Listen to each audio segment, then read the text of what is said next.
Hello students, welcome to Saral physics. Your physics is made Saral for you by Anshul Sharma.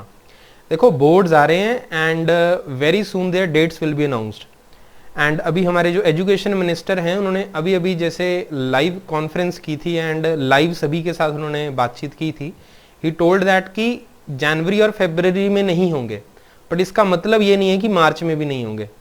तो वो सारे बच्चे जो ये माइंड में लेके चल रहे हैं कि मार्च में भी मे बी पोस्टपोन हो जाए, हम आराम से तैयारी करते रहेंगे, ये पॉइंट अपने दिमाग से निकाल दो। मार्च में एग्जाम्स हो सकते हैं, क्लैरिफिकेशन आ जाएगी बड़ी जल्दी। तो हम उसी हिसाब से तैयारी कर रहे हैं कि हमारा मार्च में एग्जाम है और आपने उसी हिसाब से खुद को गियर अप रखना है। And the important thing is कि इस बार ना सीबीएसई सैंपल पेपर्स में इंट्रोड्यूस हुई है case study. And many students are thinking ये केस स्टडी क्या है, डिफिकल्ट तो नहीं होगी, करना कैसे होगा इसको, एंड डिफिकल्ट आ गया तो हमारे मार्क्स कम हो जाएंगे। या कुछ बच्चे लग रहे हैं बड़ी अच्छी बात है केस स्टडी आ गई तो इससे तो हमारे मार्क्स इंक्रीज हो जाएंगे। तो सबसे पहले आपको ये समझना है कि जो केस स्टडी होगी ना, जितना मेरा एनालिसिस है मुझे लगता है कि ये स्कोरिंग पोर्शन है, इसमें से मार्क्स आप लूज नहीं कर सकते, मतलब करोगे नहीं ऑब्वियसली। होता क्या है, अगर मैं आपको एक सरल भाषा में समझाऊं, केस स्टडी में आपको एक केस दे दिया जाएगा और भी सिंपल लैंग्वेज अगर मैं इसकी करूं तो आप जैसे इंग्लिश में एक पैसेज को सॉल्व करते हो, आपको एक पैसेज दे दिया और उस पैसेज को रीड करके आपको क्वेश्चंस दे दिए हैं और उसको आपने सॉल्व करना है, पैसेज में से आंसर्स निकाल के। केस स्टडी वही चीज है। अब वहां पे इंग्लिश कोई स्टोरी की जगह वहां पे आपको कोई ना कोई कॉन्सेप्ट दिया रहेगा, कोई ना कोई फिनोमिना दिया रहेगा, या कोई केस स्टडी होगी, कुछ एक्सपेरिमेंट्स हुए होंगे, ग्राफ्स दिए होंगे, उनको स्टडी करो, पढ़ो और जो न्यूमेरिकल्स या क्वेश्चंस पूछे उनके आंसर्स कर दो। 5 क्वेश्चन आएंगे, उनमें से 4 अटेम्प्ट करने होंगे आपको। तो अब इस वीडियो में मैं आपके साथ इलेक्ट्रिसिटी चैप्टर की 2 केस स्टडीज डिस्कस करने वाला हूं। एक केस स्टडी मैंने खुद डिजाइन की है पूरी, दूसरी केस स्टडी में मैंने पैराग्राफ एनसीईआरटी का लिया है। ऐसा भी हो सकता है कि पैराग्राफ एनसीईआरटी से उठ के आ जाए, फिर उसके क्वेश्चंस मैंने खुद फ्रेम कर दिए।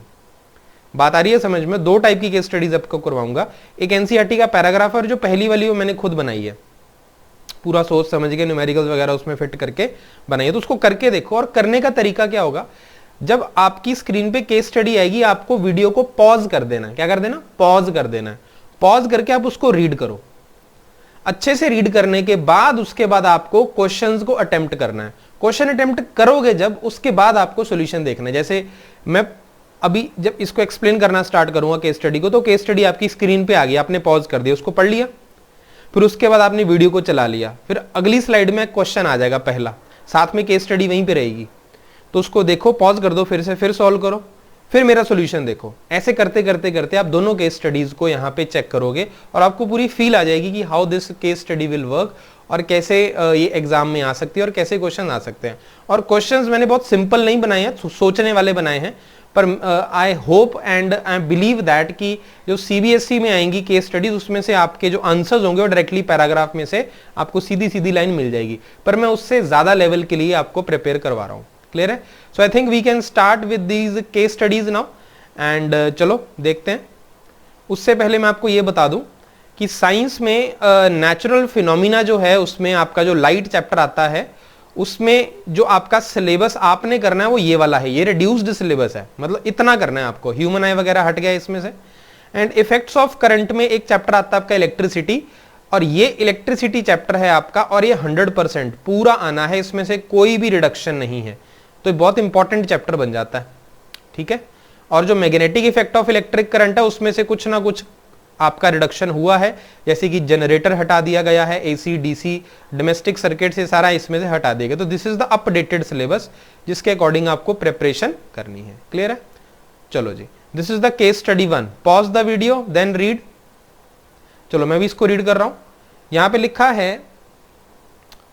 वेयर इज द पॉइंटर, ये गया पॉइंटर मेरा। हाँ, Rohan was asked by his teacher to carry out experiment 1।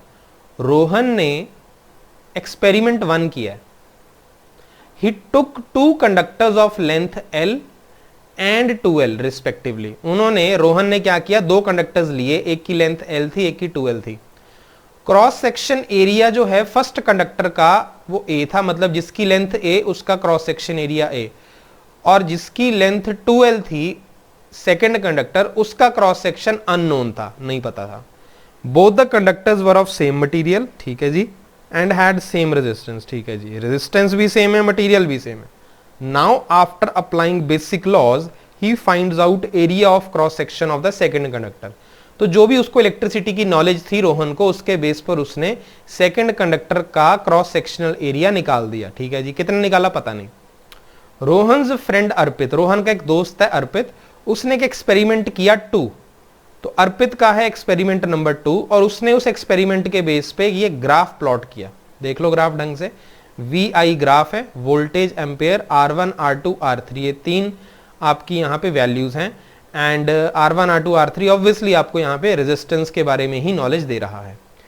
फिर मीनाक्षी ने क्या किया, मीनाक्षी ने एक एक्सपेरिमेंट 3 कंडक्ट किया, जिसमें उसने, in which she passed 100 joule of heat per second, 100 joule of heat per second in a 4 ohm resistance. तो 4 ओम के रेजिस्टर में मीनाक्षी ने 100 जूल ऑफ हीट पास करी 1 सेकेंड में।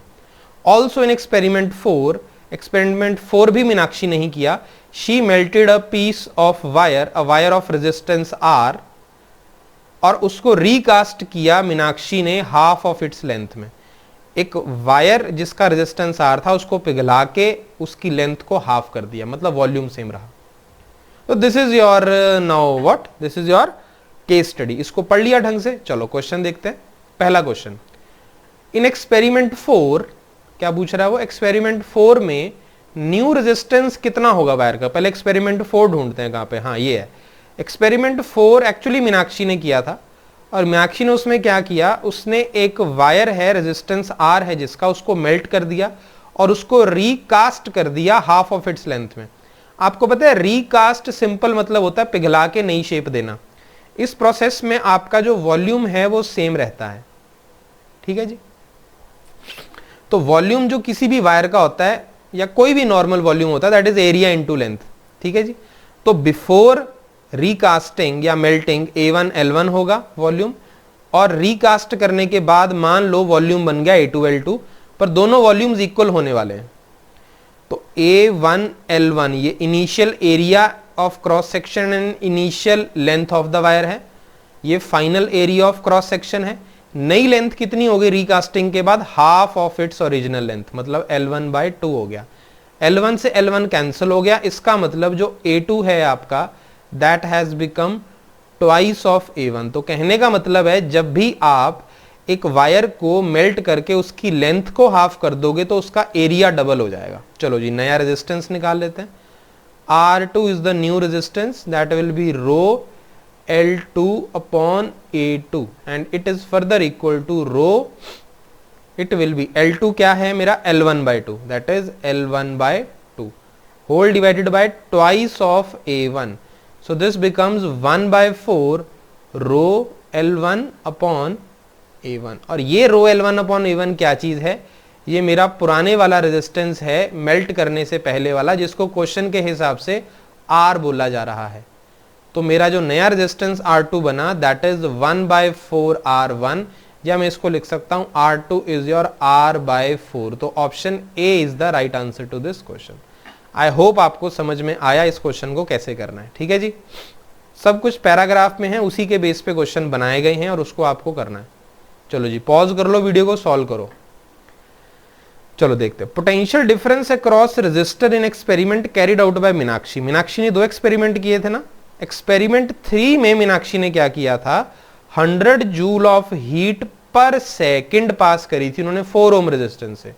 आपको पता है 100 joule of heat per second actually में पावर है, बिकॉज दिस इज 100 वॉट, क्योंकि amount of energy passed per second, उसी को तो आप क्या बोलते हो, that is called as the power, ठीक है। तो पावर आ गई आपकी 100 वॉट, और रेजिस्टेंस आपको दे रखा है 4 ओम, और आपको पता है P is equal to V²/R होता है। क्लियर है जी। ये तो मैंने 4 लिख दिया, एक मिनट रुको, रब करने दो मुझे। ओके, V²/R, तो V² हो जाएगा आपका P इंटू R। तो V² हो गया आपका 100 इंटू 4, दैट इज 400। तो V बनेगा आपका √400 तो दिस बिकम्स आउट 20 आंसर आया। अच्छा, कई बच्चों के माइंड में आ रहा होगा sir H is equal to I square R T लगा सकते थे, बिल्कुल लगा सकते थे, कौन मना कर रहा है। ठीक है, तो पहले इसको V वाले में कन्वर्ट कर लो आप, क्योंकि मुझे V कैलकुलेट करना है। अब H यहाँ पे 100 जूल्स है, V स्क्वायर आप निकालना चाहते हो, R यहाँ पे 4 ओम है, टाइम यहाँ पे 1 सेकेंड है, क्योंकि 1 सेकेंड में वो पास किया जा रहा है, तो बन तो वही गया ना, V square is equal to 400, तो V इज इक्वल टू 20 ही बनेगा यहाँ से। तो this is 20 volt is the right answer to this question. Next देखते हैं, what is the unknown area of cross section. कौन से एक्सपेरिमेंट में अननोन एरिया था? रोहन ने जो एक्सपेरिमेंट किया था उसमें सेकंड कंडक्टर का क्रॉस सेक्शन एरिया अननोन था, और वो दोनों कंडक्टर्स जो रोहन ने लिए हैं, एक की लेंथ L है, एक की लेंथ 2L है, एक का एरिया A है, दूसरे का एरिया मुझे नहीं पता, वही मुझे कैलकुलेट करना है। तो मैं एक काम करता हूं, उसको मैं क्या करता हूं, एरिया को, अरे रब नहीं होता है, उसको एरिया को मैं मान लेता हूं X मान लेता हूं। ठीक है जी। अच्छा, और मटेरियल दोनों का सेम है, तो इसकी रेजिस्टिविटी रो, इसकी भी रेजिस्टिविटी रो ले लेते हैं, एंड रेजिस्टेंस भी सेम है, तो इसका भी R वही है, इसका भी R वही है। तो सिंपल सा मतलब है rho L upon A is equal to rho 2L upon X। Rho L cancel हो जाएगा, तो X कितना बनेगा यहां से, that will be twice of A। तो एरिया को जब आप डबल रखोगे 2A, तभी पॉसिबल है कि दोनों का रेजिस्टेंस भी सेम आए। तो हो गया question. Fourth, which of the following is true. यहां पे उसने R1 R2 R3 के बीच में रिलेशंस दे रखे हैं, और कहां पे इस केस स्टडी में उनके बारे में मेंशन्ड है। तो this is R1 R2 R3, VI graph है ये, और आप सभी को स्लोप का कॉन्सेप्ट जरूर पता होगा। जब भी आपको एक ऐसा ग्राफ दिया जाए जिसमें एक क्वांटिटी आपके y एक्सिस पे होती है और एक x एक्सिस पे होती है, और आप एक लाइन की स्लोप निकालना चाहते हो, तो आप क्या करते हो, आप y एक्सिस में चेंज निकालते हो डेल्टा y, और x एक्सिस में चेंज निकालते हो डेल्टा x, और दोनों को आप डिवाइड कर देते हो। तो delta y upon delta x जो है, that is equal to the slope of this line. अब इस क्वेश्चन में y की जगह मुझे दे रखा है वोल्ट, x की जगह मुझे दे रखा है एम्पेयर करंट, तो यहां पे जो स्लोप बनेगी that will be delta v upon delta i, मतलब change in voltage upon change in current, और ओम्स लॉ के हिसाब से this is equal to the resistance only. ठीक है, अब देखो मेरी बात सुनो, अब जिसकी स्लोप ज्यादा होगी उसका R भी ज्यादा होगा, बिल्कुल सही बात है। तो आप देखकर बता सकते हो R1 R2 R3 में सबसे ज्यादा स्लोप किसकी है, सबसे ज्यादा स्टीप कौन सा। ऑब्वियसली कॉमन सेंस है, R1 सबसे ज्यादा स्टीप है, उससे कम R2, उससे कम R3, तो R1 is greater than R2 is greater than R3, तो ऑप्शन बी इसका राइट आंसर आया। क्लियर है? ओके, तो ये केस स्टडी 1 थी। नाउ आस्क योरसेल्फ कि were you able to feel this case study. Case study जो है यहाँ पे मैंने आपके साथ डिस्कस करी थी, ये मैंने खुद बनाई थी। ठीक है, मतलब मैंने कुछ क्वेश्चंस को इकट्ठा करके देन उसको मैंने रिवर्स प्रोसेस लगा के case study I made it. अब जो केस स्टडी में लाने वाला हूं आपके साथ, तो एक मैंने पैराग्राफ लिया एनसीईआरटी के चैप्टर में से और उससे क्वेश्चंस बनाए हैं, और वो बहुत ज्यादा डायरेक्ट क्वेश्चंस नहीं है, तो दिमाग लगाना पड़ेगा आपको उनमें। ठीक है, तो चलो केस स्टडी 2 करते हैं। केस स्टडी 2, पॉज करो वीडियो को और इसको ना पढ़ना स्टार्ट करो। चलो मैं भी इसको रीड करता हूं अब। For flow of charges in a conducting metallic wire, the gravity of course has no role to play. The electrons move only if there is a difference of electric pressure called the potential difference. तो electric pressure यहाँ पे potential difference बोला जा रहा है along the conductor. This difference of potential may be produced by a battery. कैसे produce हो सकता है ये difference of potential difference? Basically potential difference कैसे प्रोड्यूस होता है? बैटरी से, consisting of one or more electrical cells. Chemical action within a cell. Cell के अंदर जो chemical action है, it generates the potential difference across the terminals of the cell. Even when no current is drawn from it. तो आप चाहे current draw ना भी करो तब भी पोटेंशियल डिफरेंस बैटरी के टर्मिनल्स में रहेगा because of the chemical action. When the cell is connected to a conducting circuit element, the potential difference sets the charges in the motion in the conductor and produces an electric current. तो जब एक cell को आप connect करते हो एक conducting circuit element के साथ, तो जो पोटेंशियल डिफरेंस है सेल के अंदर जो टर्मिनल्स में है, वो चार्जेस को मोशन में ले आता है कंडक्टर के अंदर, और उस वजह से हम बोलते हैं इलेक्ट्रिक करंट चल रहा है। The electrons however are not completely free to move within a conductor, they are restrained by the attraction of the atoms among which they move. तो जो इलेक्ट्रॉन्स हैं वो बहुत ज्यादा आजाद नहीं होते, फ्री नहीं होते कंडक्टर के अंदर मूव करने के लिए, उनको रोकते हैं एटम्स अट्रैक्ट करके। दस the motion of electrons through a conductor is retarded bye its resistance. तो यहाँ रेजिस्टेंस इंट्रोड्यूस कर दिया। अ component of a given size and that offers a low resistance is a good conductor. तो good conductor किसको बोलोगे? Low resistance होगा, जिसका मतलब कंडक्टर का रेजिस्टेंस तो होता ही है पर कम होता है।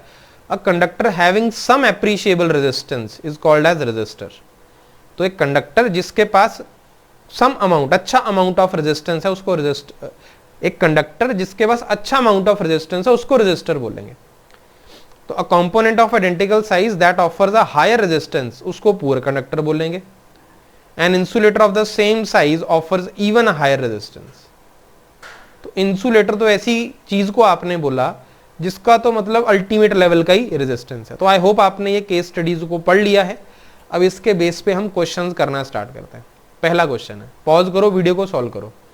Which of the following statements is incorrect? ध्यान से देखो कौन सी स्टेटमेंट इनकरेक्ट है, गलत है, वो बतानी है आपको। Gravity plays no role in the flow of charges. Difference of electric pressure is called as potential difference. Electric pressure is produced by electrons. Potential difference produces electric current. देखो पहली statement है जो gravity plays no role in the flow of charges. यहां पे पढ़ो statement को। For flow of charges in a conducting metallic wire the gravity of course has no role to play. यहां से क्वेश्चन बनाया गया है, तो ये स्टेटमेंट तो सही है। Difference of electric pressure is called as potential difference. तो difference of electric pressure potential difference है, ये भी मिल गई। Electric pressure is produced by electrons. The difference of potential, यही इलेक्ट्रिक प्रेशर ही है difference of potential, may be produced by a battery. तो इलेक्ट्रॉन्स प्रोड्यूस नहीं करते, बैटरी प्रोड्यूस करती है। इलेक्ट्रिक प्रेशर है पोटेंशियल डिफरेंस, तो एक गलत है स्टेटमेंट, इसलिए मेरा आंसर सही हो जाएगा। Potential difference produces electric current, बिल्कुल सही बात है। It produces an electric current. कौन? Potential difference. आया समझ में? अच्छा क्वेश्चन है ये। आगे चलो, एजर्शन रीजन है ये।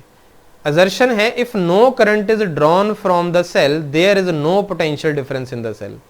Reason, chemical action within the cell generates the potential difference across the terminal of the cell.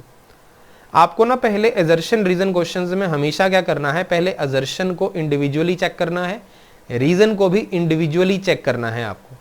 assertion की अगर मैं बात करूं, लिखा है यहाँ पे if no current is drawn from the cell there is no potential difference in the cell. अब ये जो assertion है ना, ये गलत है। क्यों? क्योंकि क्वेश्चन में वो बोल रहा है अगर करंट ड्रॉ नहीं करोगे तो इसका मतलब पोटेंशियल डिफरेंस भी जो है वो सेल में जीरो हो जाएगा। तो यहाँ पे देखो स्टेटमेंट क्या थी, the chemical action within the cell, जो सेल के अंदर केमिकल एक्शन है, जो भी केमिकल चेंजेस हो रहे हैं वो जनरेट कर देंगे potential difference across the terminals, चाहे कोई करंट आप उसमें से ड्रॉ नहीं कर रहे हो, even when no current is drawn from it. तो पॉसिबल है, तो गलत होगी स्टेटमेंट ये वाली। तो बस आंसर तो यहीं से बन जाएगा, assertion is false, reason is true. तो रीजन तो ट्रू हो गई। Chemical action within the cell generates the potential difference across the terminals of the cell. ये तो बिल्कुल सही स्टेटमेंट है आपकी। तो रीजन इंडिविजुअली इज करेक्ट, तो डी ऑप्शन इसका सही आंसर आ जाएगा। Poor conductor has lower resistance, higher resistance, lower conductivity, both B and C. तो यहां पे अगर मैं बात करूं, पुअर कंडक्टर जो है वो अच्छे से कंडक्ट नहीं करता है, मतलब उसका रेजिस्टेंस हाई होगा, और जो पुअर कंडक्टर है ऑब्वियसली उसकी लोअर कंडक्टिविटी भी होगी। तो both B and C is the right answer to this question. तो इजी है ये। Which of the following is related to insulator? इनमें से कौन सी स्टेटमेंट इंसुलेटर से रिलेटेड है? It has high resistance, insulator का हाई रेजिस्टेंस होता है, बिल्कुल होता है। इट हैज लो कंडक्टिविटी, बिल्कुल लो कंडक्टिविटी होती है। It has no free electrons, बिल्कुल फ्री इलेक्ट्रॉन्स मतलब नहीं होते, उसका मेजॉरिटी चार्ज कैरियर्स नहीं होते। So all of the above is related to, यहां पे जो आपका आया है which of the following is corrected to insulator, तो इसका ऑप्शन क्या आएगा? D. Okay, so these were the two case studies जो मैंने अभी आपके साथ डिस्कस की हैं। दो केस स्टडीज मैंने आपके साथ डिस्कस करी। ऐसे में हर चैप्टर की केस स्टडीज आपके साथ डिस्कस करता रहूंगा रेगुलरली।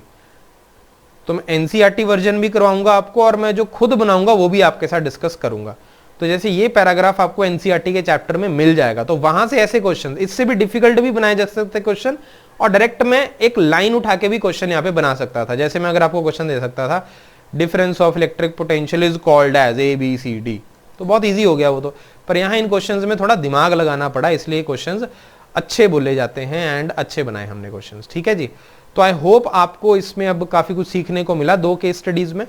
तो आप रेगुलरली पढ़ते रहो। ये जो सीरीज है मैंने बोर्ड्स 2021 के लिए अभी स्टार्ट की है, तो काफी वीडियोस हैं जो मैं बनाने वाला हूँ।